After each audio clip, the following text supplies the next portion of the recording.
একটি মেয়েকে পটাবার জন্য আমি বিতর্ক করেছিলাম। কিন্তু আজকে তোমরা এসছো, কেউ প্রধানমন্ত্রী হবা, কেউ হিলারি হবা। কি ভয়ঙ্কর মিথ্যা কথা! কারণ আমি একটি মেয়েকে শুধু পটাতে চেয়েছিলাম। কি দিয়ে? বিতর্ক দিয়ে। সে আমাকে পাত্তা দেয় না, সে আমার দিকে তাকায় না। আমি তখন অষ্টম শ্রেণীতে পড়ি, শুধু তার দিকে একবার তাকাবো, কি সে কৌশল, কিন্তু সে তাকায় না। পরে ভাবলাম বিতর্ককে আশ্রয় করি, সেখানে যদি দাঁড়ায় তাহলে মেয়েটি মনে হয় আমার দিকে তাকিয়েই থাকবে। এই আশায় আমি বিতর্ক করেছিলাম। এরকম আশা নিয়ে একবার আমি সিলেট যাচ্ছিলাম। তখন আমি আর অষ্টম শ্রেণীর বালক নই, এয়ারপোর্ট স্টেশন থেকে উঠেছি। তো যাওয়ার সময় ট্রেন, সকালে সিলেটের ট্রেন, আমি উঠলাম। উঠে আমার সিটে গেলাম, দেখি আমার একটি সিট, সামনে আরেকটি সিট, মানে ডাবল ডাবল না। পরে কেউ আসে না, পরে একটি মেয়ে আসে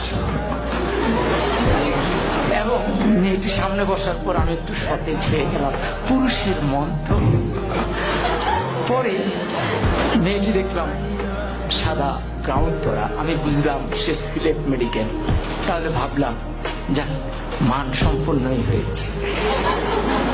এরপরে ট্রেনে গিয়ে যাচ্ছে, আমার মনে কত কিছু আসে, কত ভাবনা আসে, কিন্তু আমি তো কথা বলতে পারতেছি না, খুব আনইজি বোধ করছি। কি করব? ট্রেন যায় ভিড়লো আখাউড়া স্টেশন। আখাউড়া তো নাম শুনেছে না? তো পরে আমি আখাউড়া স্টেশনে গেলাম। যাওয়ার পর হঠাৎ আমি তো মেয়েটার দিকে তাকানোর চেষ্টাই করি, কিন্তু মেয়েটা করে কিনা আমি ঠিক বুঝি না। তো হঠাৎ করে একজন আসলেন, এসে বললেন, ভাই লাগবে? আমি বললাম না, আমার তো খেয়াল মেয়েটির দিকে। এরপরে উনি একটু তুড়ি দিয়ে দাঁড়ালেন। এবার আরেকজন আসলেন, উনি এসে বললেন লাগবে? আমি বললাম না। এবার উনিও গিয়ে দাঁড়ালেন, কেউ যাচ্ছেন না।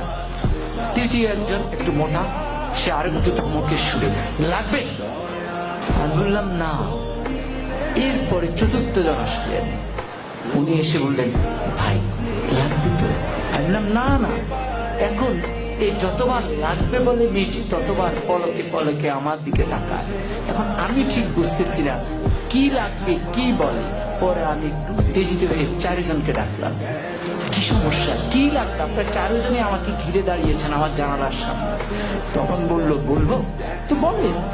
বললো, ভাই আমরা হিরোইন বিক্রি করি, আপনাকে দেখে মনে হয় দারুণ ভাবে আপনি হিরোইন। ফলে যে মেয়েটির কাছে আমি এয়ারপোর্টের সামনে নায়ক হয়ে উঠলাম, আখাউড়ায় হয়ে গেলাম হিরোইন। বাকি সময় আমি আর তার দিকে ভুলেও তাকাইনি, কিন্তু মেয়েটি ওই হিরোইন বলার পর যে মুচকি হাসি দিয়েছে, সে হাসিটি আজও আমি ভুলিনি।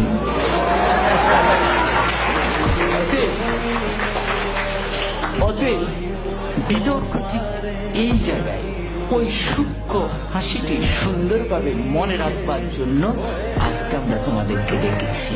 জোর করে মেয়েটিকে উঠিয়ে নেওয়ার জন্য নয়, তার ওই সুন্দর হাসি নিয়ে আমি আমার জীবন পার করে দিচ্ছি। বিতর্ক আমাকে এই জায়গায় শিক্ষাটা দিয়েছে।